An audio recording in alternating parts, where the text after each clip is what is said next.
Hi, welcome back to my channel. Thank you so much for stopping by. This is Amy with Love by Amy.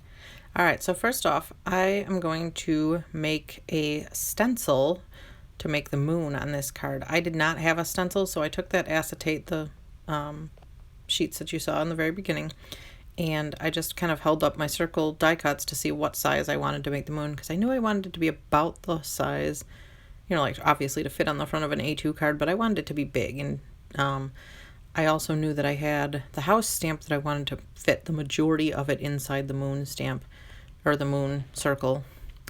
So here I am taping this, the die cut to this. I did a 6x6 sheet of acetate so that I could use the stencil on different size cards and stuff. And surprisingly enough, the die cut didn't cut the acetate as cleanly as I thought it would. Maybe it was user error, good chance of that, but I can see why someone would buy a stencil for that. Alright, so now I'm going to do the moon with my Distress Oxide inks. And here goes my first flub. This Squeeze Lemonade ink is almost brand new. And there I go. You can see I did it with a not so clean brush. Whoopsie. So my moon is like an ugly color, but I'm going to go with it because it's a Halloween card. Who cares? But hoping I can rescue my Squeeze Lemonade ink pad there.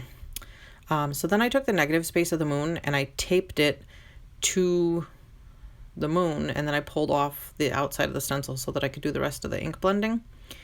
And that's Seedless Preserves I have there, and what is that other one? Soot, I think. Black soot? Sounds right. So yeah, I just ink blended all around the outside for the purple. I think that Seedless Preserves is a good Halloween nighttime color, and I really like it. And also, at this point, my collection of Distress Oxides is not very large, so you got to work with what you got. I am cleaning off my brushes in between colors because I learned my lesson with the yellow first time I went on it with a black brush by accident. So hopefully I didn't ruin my ink. But here we go. I'm just going over the edges lightly, and I'm going to do the bottom of the card as well, to make the ground in the front of the moon look like the night. I suppose if I had really thought this through, I should have carried the moonlight through to be like in a pattern in front of it. I actually just thought about that. But it is what it is at this point. I like the way it turned out in the end. This card is actually part of a spooky September 2022 for Instagram. And this is my third card. And if you would like to receive this card in the mail, go ahead and comment on the video and say send it to me, and if there's more than one person interested, I will pick a name on September 21st, which is my birthday, and send you the card.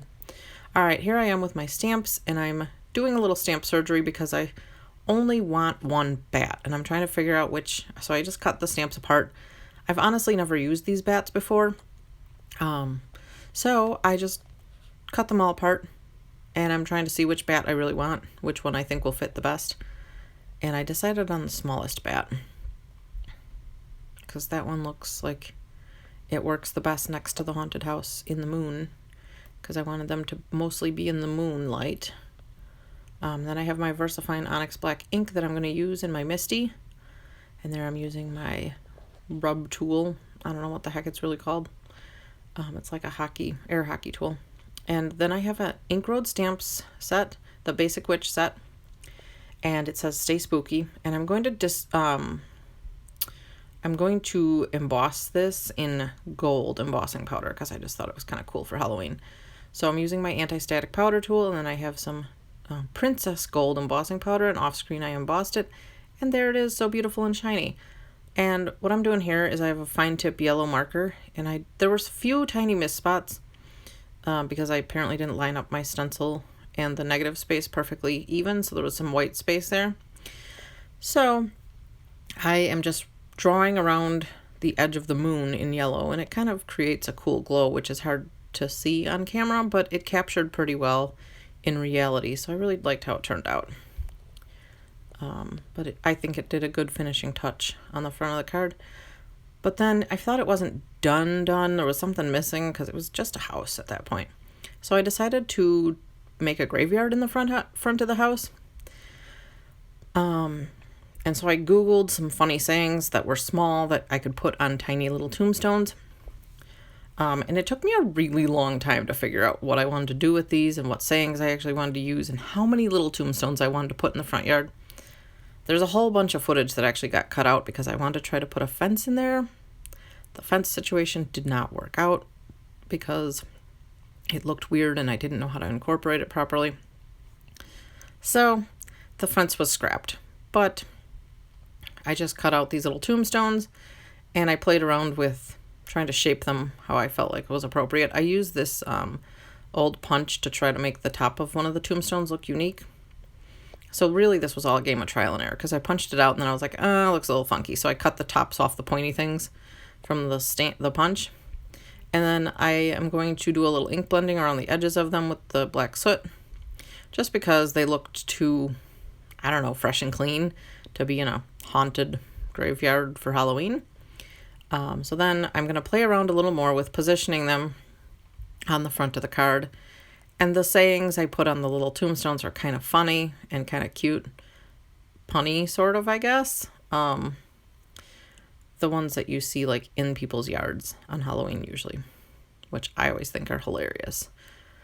I wish that I would have had more space. I could have done some more or some bigger ones, but I did what I did. It really took me forever to figure this out. What would you do if you were building this graveyard? Would you have done it the same or would you have done it differently? Please comment below and let me know what you think or what would you have done. I'm very open to comments and suggestions because creativity comes from inspiration.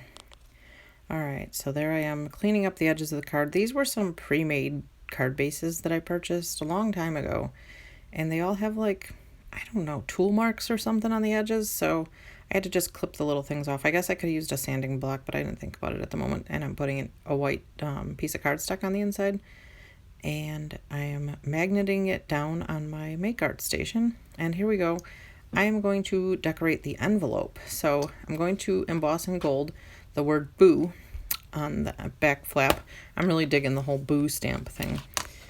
So I am using my stamping tool to get a good impression after I used my anti-static powder tool and look at that clean emboss. It looks beautiful.